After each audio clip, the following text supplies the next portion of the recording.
Okay, there are a few things to think about whenever you're prepping your canvas.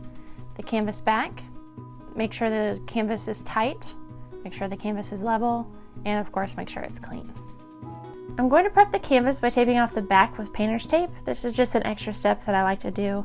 It gives me clean lines when finished. You certainly don't have to do this step. Some people use brown craft paper stapled on the back to give it a more finished or professional look.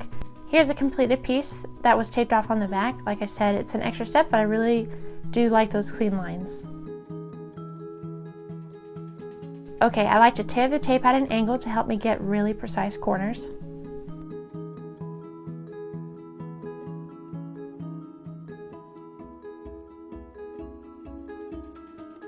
I'm going to speed this up a bit. Here's an up close of taping off the corner.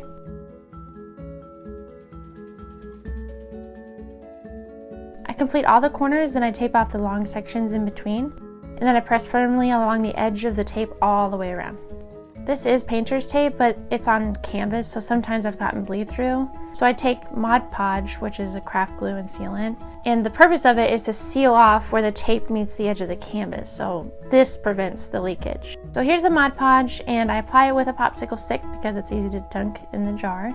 I apply it by running the glob of Mod Podge along the edge, making sure I cover where the tape and canvas meet. Then I run my finger along to remove excess from the canvas side, but making sure I don't remove the portion that's on the tape.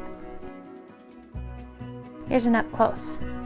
This will be dry before I paint on it.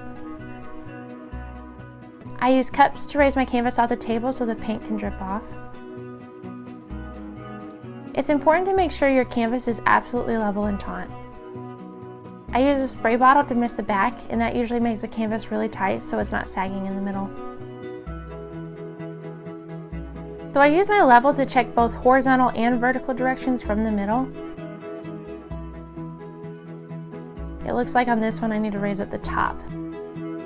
Sometimes I'll double up on the cups to level it.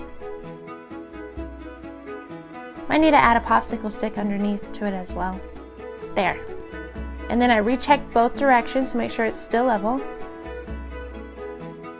Yep, we're good. Okay, once you have the canvas back how you want it, and the canvas is tight and level and clean, you're good to go. If you're interested in watching my full tutorial, I'll have the link in the description box. Happy pouring!